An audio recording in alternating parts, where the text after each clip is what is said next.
guys, we are coming to you from Albania. We are just outside of Përmet currently at our favourite little hot spring in the place. The Bënjës Hot Springs. And this is actually the first place that we started filming our YouTube videos about 2 years ago. So it's kind of a little sentimental place for us. Come full circle all the way back here because we loved it so much. We're really excited to get in these baths today because, embarrassing to admit, we actually haven't had a proper bath for about 2 weeks now, maybe even a little bit longer. Since we were in Greece. We are stinking, so it's time to get in those waters and clean ourselves a little bit. What's really cool about being back here in Përmet is actually just seeing how much the landscape has changed, because when we came here about 2 years ago, the whole of Albania had just been destroyed by flooding. This river here was brown, it was really big actually, so much bigger than it is now because of all the rain they'd had, and we kind of had a lot of difficulty parking up in places because there was just so much damage, so much mud everywhere. So we come back here now, the hot spring is no longer a milky colour, the river is clear and beautiful, and it's really nice to be back, and we can actually explore some of the other hot springs further up the canyon because they had also been destroyed by the flooding. All the walls had been knocked down and there were no other pools apart from the big ones. So I think we're really looking forward to having a little hike up the canyon tomorrow and seeing what we can find up there.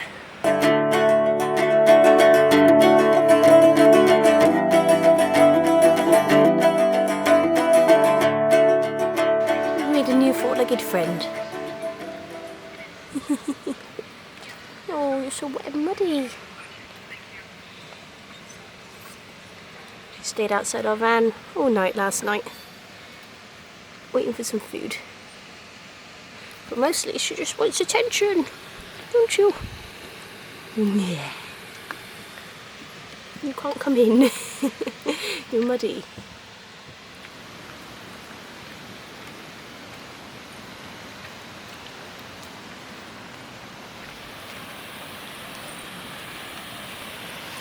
So this hot spring isn't probably anywhere near one of the warmest we've been to, but it's still up there as one of my favourites because you can actually swim in there, you know. It's like the size of a proper swimming pool. It's lovely to get up in the morning and just have a bit of exercise. Something that we really lack actually on this trip, going through the Balkans in the winter, is being able to get out and exercise because the weather's just too bitter. It's cold, it's wet, it's rainy. So I'll take any opportunity I can. It's lovely just to get up, have a nice swim. It's a good start to the day, you know. Really enjoy it.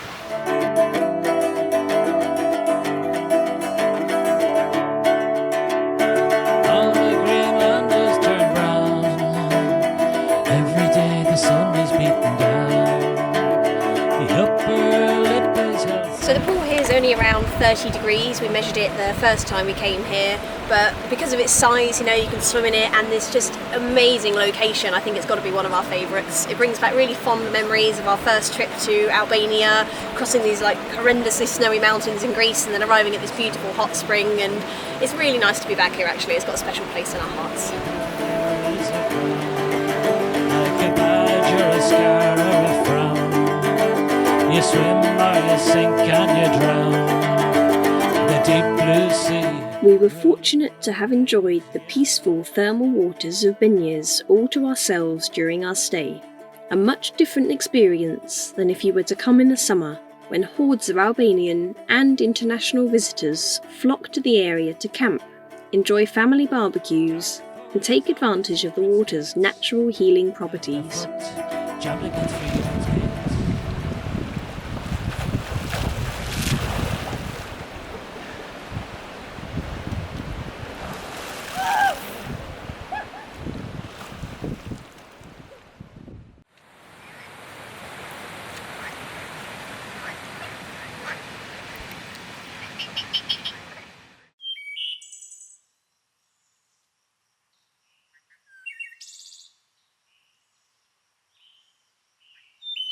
We woke the next morning to beautiful birdsong and sunshine, feeling well rested and ready to explore the caves further upstream.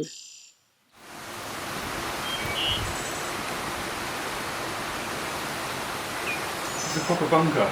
No way. Crazy. Up in the caves. Whoa.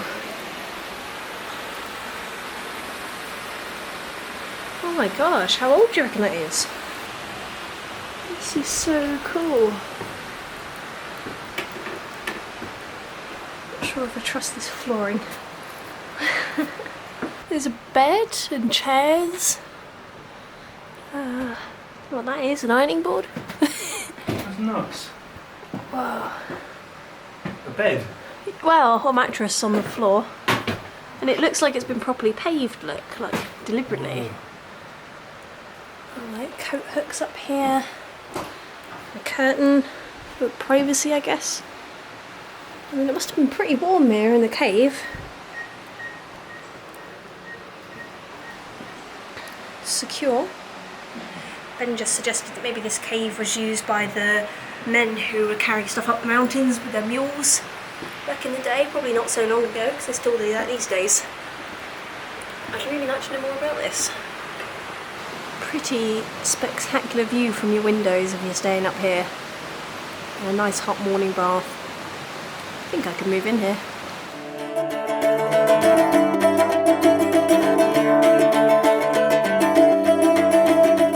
What's behind door number 2?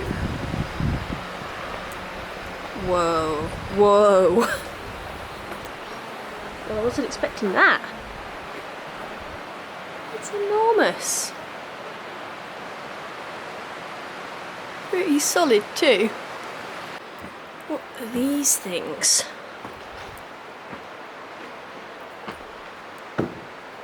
Just looks like one of those Soviet submarine bunker things. What could they have been used for? Barrels? This is mad, isn't it? There's massive tunnels just up here in the canyons by the hot springs. We saw them last time we were here, but the weather was so bad we couldn't get up here.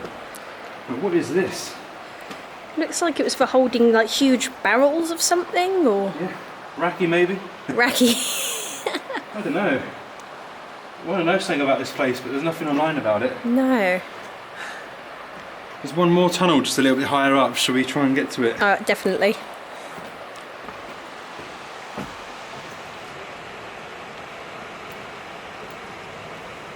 So the third and final bunker is just up there somewhere, but as you can see, the path to get to it has had a huge landslide. So we'll give it a go, but there's no guarantees. He's a mountain goat.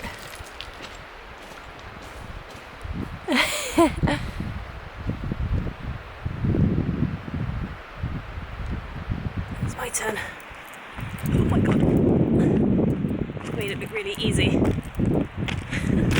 Oh my god. I'm okay. This is definitely ex-military there. Oh yeah. Concrete blocks.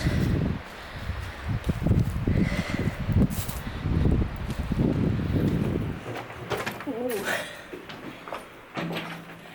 Creepy. Wow, it's warm in here. Yeah, it's massive. That room is huge. It just keeps going.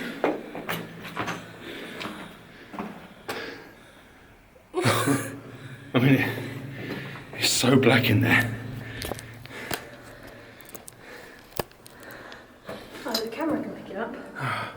We can't actually see to the back of that without the camera. It's being filled in up there, look. It goes even further than that. What? Place is nuts.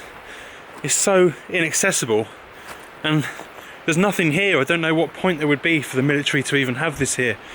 Strategically, there's just nothing. We're just, well, you can see where we are. We're just in this huge empty canyon. Nothing here. It's a good vantage point over the valley, and you know how paranoid they were in the communist times with all the bunkers everywhere. Oh It's yeah. probably something like that. Just beautiful up here. Absolutely breathtaking. Gonna be sad to leave this place again. Last time we were here, we spent about a week and a half here, I think. And it was like the same time of year, but it was so much colder. It was like below freezing every day. And I think today is about 15 degrees and it's January, so I don't know if that's regular or not for the Balkans, but it doesn't seem right. I'm not complaining though. Gorgeous, gorgeous weather. Well, that just about brings our time at the hot springs to an end, unfortunately. We were planning to stay here for a bit longer and have a little look up the canyon, but as you remember from our last video, we've got a couple of problems with the van. It's not too happy at the minute. I'm not sure whether it's the bumpy roads that have kind of screwed it over, or it's the glow plugs that have been threatening to go for quite a while now. So we've got a flashing light on the dash, which means, I don't know, it could be a number of things, couldn't it? Frankly, it could be water damage, it could be open circuits, it could be the glow plugs, it could be anything. So we're going to have to go to a bigger town tomorrow because there's nothing where we are at the minute. As you can see, we're just like super out in the middle of nowhere, which is what we love, but unfortunately the van dictates where we go on this travel quite a lot. We do not want to break down in the middle of nowhere. We don't want to do that, no, because actually the rest of our time in Albania we really do want to be out in the sticks, you know, away from towns, cities and all that, so we kind of just got to get this fixed now, hopefully. So yeah, we're going to be heading to Gjirokaster, I don't really know how to say it yet, but hopefully we'll find out tomorrow from someone. We've got a mechanic lined up, fingers crossed, so as long as he knows what he's doing with diesel engines and stuff, you know, we should be alright, but I guess we'll just have to wait and see. Yeah. So time to say goodbye to Përmet. Time to say goodbye to this beautiful place, just as the sun goes behind the mountains, and we'll start tomorrow full of optimism and enthusiasm that we're going to get our van fixed. See you tomorrow. Bye. The universe will provide. The few days we stayed at these hot springs were a perfect respite from the daily movement that we'd familiarised ourselves with on this journey. It's important now and then to take a break from travelling and instead focus our attention on our surroundings, allowing us time to properly absorb where we've been and to plan the next part of our adventure.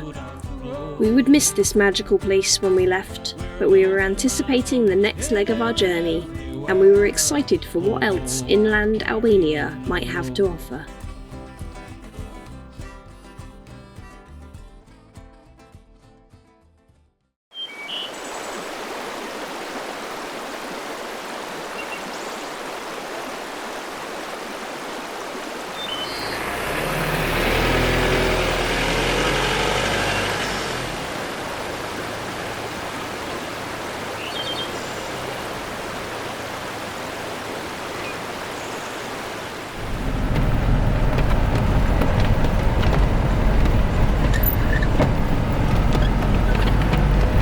Morning everyone, so today our plan is to go to Gjirokaster. There's more sheep on the road here.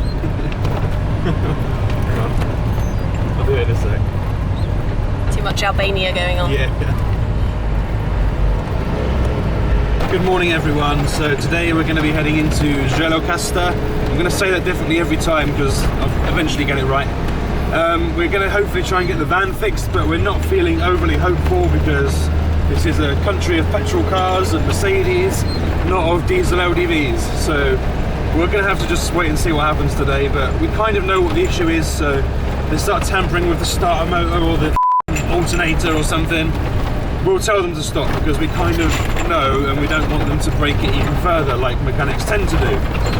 So we've been promised that the road to get there is kind of better than this road, so really fingers crossed for that. This van can't take much more of these roads at the minute. It's getting such a beating.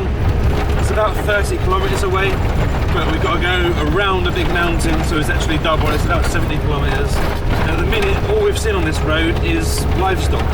It's like a livestock motorway, so cows and sheep are all taking their morning stroll. It's quite pleasant, but very bumpy. So let's just fingers crossed, hope we get there and start getting this van fixed.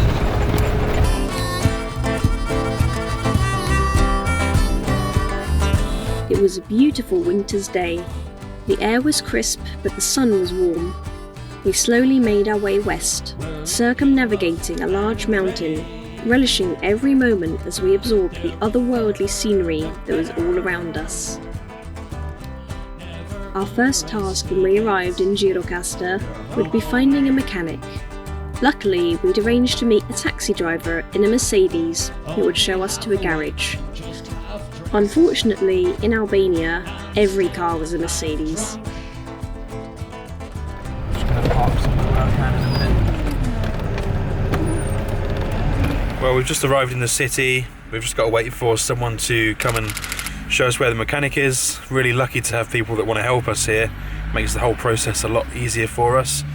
Don't know how much we're going to film of this because you don't really come here to watch us breaking down all the time. It's not very interesting footage, so we'll just see what happens, but We are going to stick around in this city and check out some of the old town, I think, because it's a UNESCO World Heritage Site, and apparently it's one of the oldest kind of existing Ottoman examples of architecture still left in the Balkans. So I think it'll be quite interesting once we're fixed and on the go again.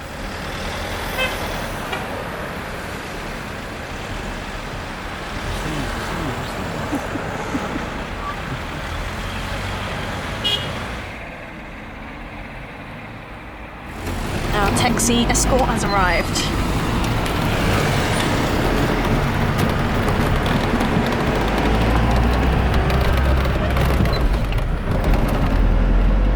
It's not quite like how most people normally get a taxi to somewhere.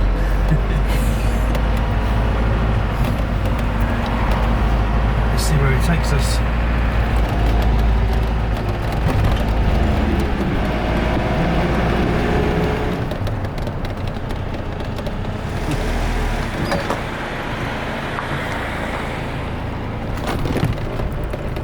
Definition of a backstreet garage. Oh dear.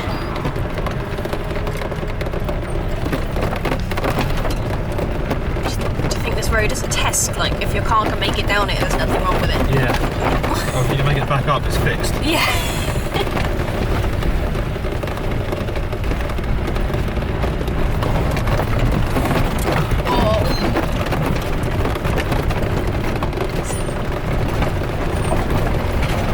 Is he coming with, or is he leaving us?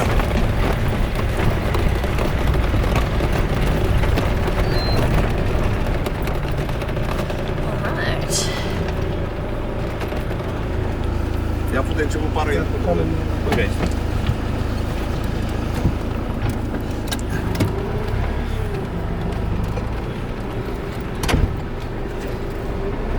How's this going to fit in?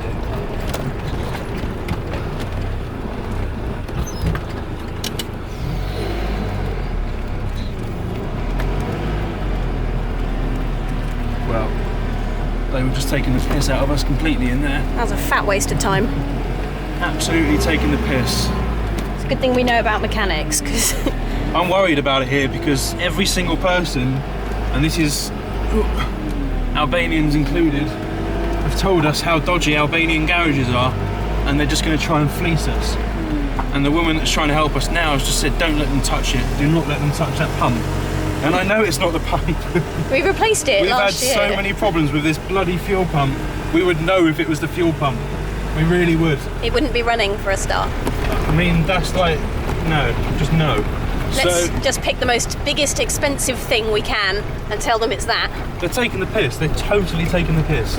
So at least we stood our ground and told them to back off and just left the garage basically on not the best terms with them, but you know, don't try and take the piss. So we're going to go and try and find an auto shop instead and just do it our bloody selves. So the auto shop doesn't have any relays. They basically just said good luck trying to find anything like that here because they don't do Fords. Why is it we always break down in a country that doesn't have Fords? I mean, they do. I've seen them kicking around, but just a handful, you know. It's not like in England. They're not the backbone out here. If only we had a Mercedes Sprint now, we'd be fine.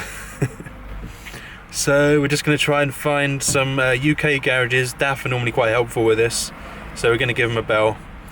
See if they can maybe ship one out to the next town we're going to arrive in and just hope that the van holds up and plays ball until then. What a pain in the arse.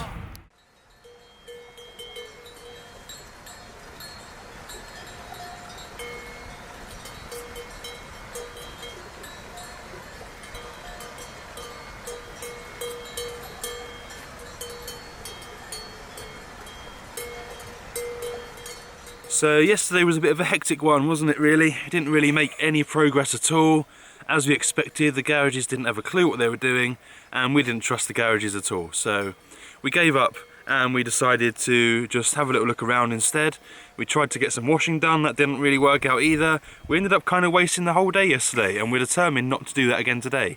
So we're gonna go and have a look around the old town, we're gonna get some burek, and then I think we're gonna just kind of just stick it and go a bit further north maybe. Yeah.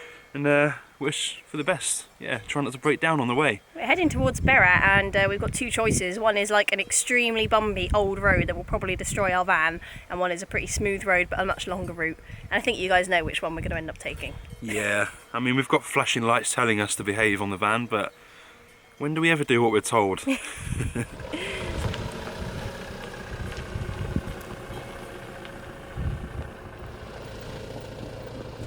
We left the green mountains and goat bells behind us as we ventured back into Gjirokaster.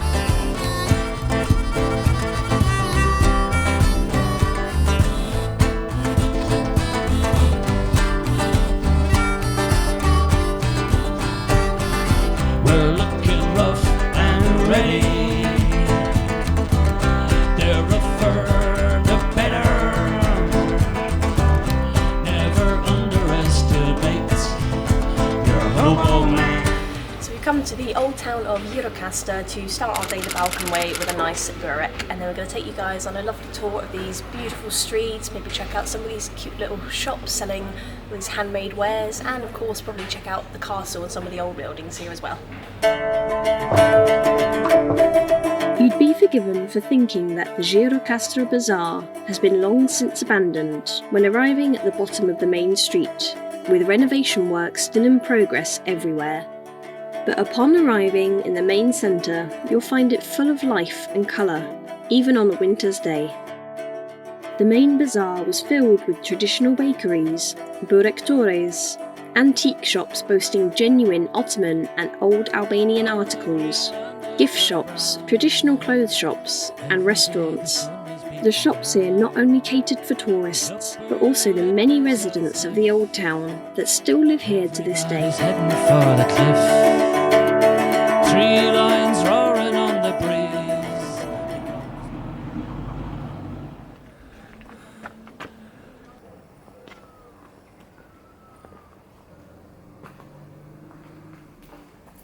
So we've just made it to the top of the old town, the historic centre, and we're on the way to see the castle, and we stumbled across this really cool tunnel. It's very long and pitch black in it, apart from these couple of old cobweb-riddled bulbs every now and again. Yeah, it's a pretty cool little place. Does it go to the castle, or does it go to a secret part of the town? Or a dungeon. Where are we going?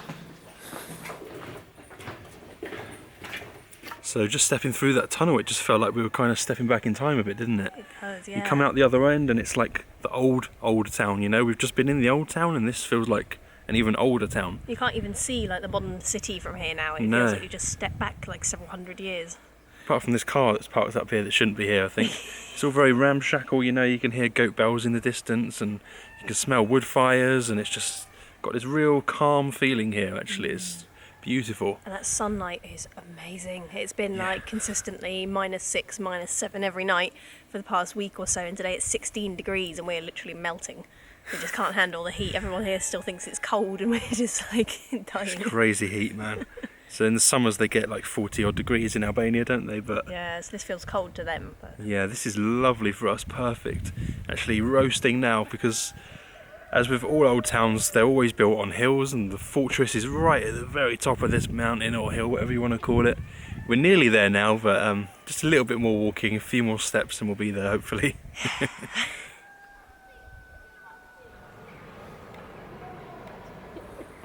we've learned that the old town part of Gjirokaster is as old as 2,500 years, and the bazaar in there is around 500 years old.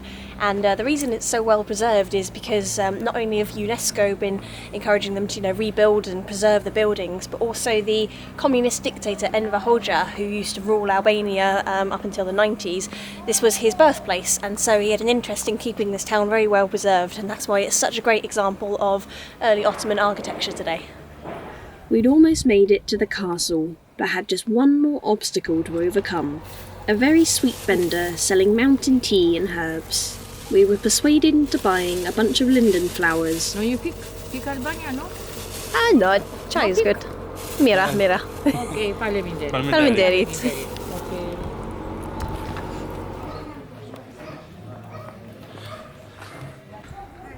Well, really sorry guys, we just got to the top of the hill and you got to pay to get in, which we expected, but it's like That £8 for the pair of us, which on our budget, unfortunately, we just can't afford at the minute, especially with this looming garage bill over our heads. So we just don't know how much it's all going to cost us. We've got to kind of play it safe at the minute, because we have still got to get back to England eventually. So yeah, sorry about that, but we're going to go and have a look at the aqueduct ruins now, and hopefully we don't have to pay for those.